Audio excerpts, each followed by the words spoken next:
ಮುಂದಿನ 5 ವರ್ಷಗಳಲ್ಲಿ ಹಿಂದೂ ಸಮಾಜದ ಮೇಲೆ ಏನು ಮಾಡಬಹುದು ಅಂತ ಹೇಳಿದಂಥ ಒಂದು ಅತ್ಯಂತ ಖಂಡನೀಯವಾದಂಥ ಒಂದು ಸಣ್ಣ ವಿಷಯಕ್ಕೋಸ್ಕರ ಪೊಲೀಸ್ ಸ್ಟೇಷನ್ ಕರ್ಕೊಂಡು ಹೋಗಿ ಈ ರೀತಿ ಅಮಾನುಷವಾಗಿ ಹೊಡೆಯುವಂಥದ್ದು.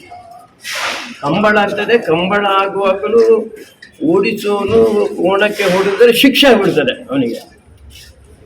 ಒಂದು ಪ್ರಾಣಿಗೆ ಆ ರೀತಿ ಗಾಯ ಆಗಬಾರ್ದು ಅಂತ ಯೋಚನೆ ಮಾಡಿದ್ದಾರೆ. ಇವರು ಎಂಥ ಅಮಾನುಷ ರೀತಿಯಲ್ಲಿ ಪೊಲೀಸರು ವರ್ತನೆ ಮಾಡಿದ್ದಾರೆ. ಅಂದರೆ ಸರ್ಕಾರ ಬದಲಾದ ತಕ್ಷಣ ಏನು ಬೇಕಾದ್ರೂ ಮಾಡ್ಬೋದು ಹಿಂದೂಗಳ ಮೇಲೆ. ಹಿಂದೂಗಳ ಮೇಲೆ ಭಾರಿ ದೊಡ್ಡ ನಡೆದಂಥ ಒಂದು ಭಾರಿ ದೊಡ್ಡ ಅತ್ಯಾಚಾರ ಇದು ಅಂತ. ಈಗ 2 ಜನರನ್ನು ಸಸ್ಪೆಂಡ್ ಮಾಡಿದ್ದಾರೆ ಅಂತ ಹೇಳಿದ್ದೆ ನಾನು. ಅದರ ಮೂಲ ಇರುವಂಥದ್ದು ಡಿ.ವೈ.ಎಸ್.ಪಿನೂ ಸಸ್ಪೆಂಡ್ ಮಾಡಬೇಕಿಲ್ಲ ಅಂತ. ಯಾಕೆಂದರೆ ಹುಡುಗ ಹೇಳ್ದ, ಅವಿನಾಶ್ ಹೇಳ್ದ, ಮೇಲಿಂದ ವಿಪರೀತ ಒತ್ತಡ ಉಂಟು ಅಂತ. ಇನ್ಯಾರು ಒತ್ತಡ ಮಾಡುವುದು? ಈಗ ಸರ್ಕಾರನೇ ಒತ್ತಡ ಮಾಡುತ್ತಾನೆ. ಉಳಿದವರಿಗೆ, ಯಾರಿಗೆ BJP ಅವರಿಗೆ ಉಳಿದವರಿಗೆ ಇವತ್ತು ಪೊಲೀಸರ ಹತ್ರ ಮಾತಾಡಲಿಕ್ಕೆ ಯಾವುದೇ ರೀತಿಯ ಆ ರೀತಿಯ ವ್ಯವಸ್ಥೆಗಳಿಲ್ಲ ಇವತ್ತು. ಅದಕ್ಕೋಸ್ಕರ 100ಕ್ಕೆ 100 ಕಾಂಗ್ರೆಸ್ನವರು ಮಾಡಿದಂಥ ಕಿತಾಪತಿ. ಆದರೆ ಈ ರೀತಿ ಪೊಲೀಸರು ಹೊಡಿಬಾರ್ದು, ಈ ರೀತಿ ಹೊಡಿಬಾರ್ದು.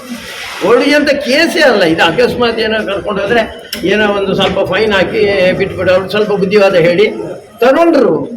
ಏನೋ ಸಣ್ಣ ಸಣ್ಣ ಪುಟ್ಟ ಇದರಲ್ಲಿ ವ್ಯತ್ಯಾಸಗಳು ಆಗಿರ್ಬೋದು, ಆಗಲಿಲ್ಲ ಅಂತ ನಾನು ಏನು ಹೇಳೋದಿಲ್ಲ.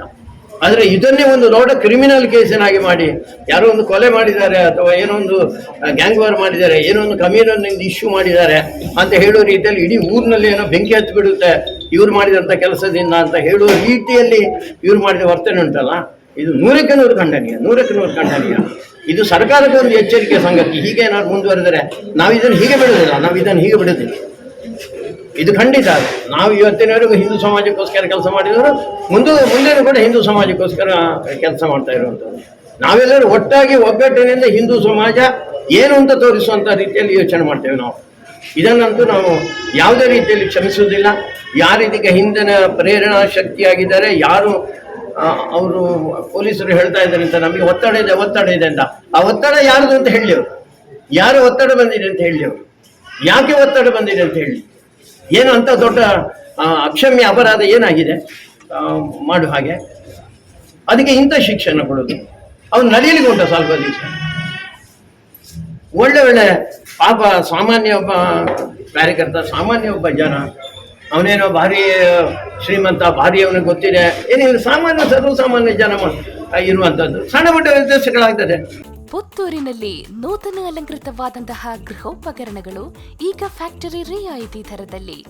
DG furniture factory outlet May 8ರಂದು ಬೆಳಗ್ಗೆ 10 ಗಂಟೆಗೆ ಉದ್ಘಾಟನೆಗೊಳ್ಳಲಿದೆ.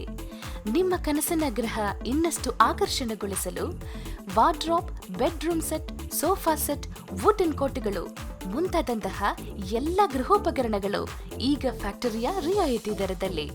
ಕನಸಿನ ಈ ರಿಯಾಯಿತಿ ಪೂರ್ಣವಾಗಿ ಉಪಯೋಗಿಸಿಕೊಳ್ಳಲು ಉದ್ಘಾಟನಾ ವೇಳೆಯ ಶುಭ ಮುಹೂರ್ತಕ್ಕೆ ಸ್ವಾಗತಿಸುತ್ತಾ ಇದ್ದೇವೆ. ಡಿಜಿ ಫರ್ನಿಚರ್ ಫ್ಯಾಕ್ಟರಿ ಔಟ್ಲೆಟ್, ರ.𝐼𝐻𝐿𝐴 complex near Darbe circle, Puttur. Suddi channel, ಕ್ಷಣ ಕ್ಷಣದ ಸುದ್ದಿಗಾಗಿ.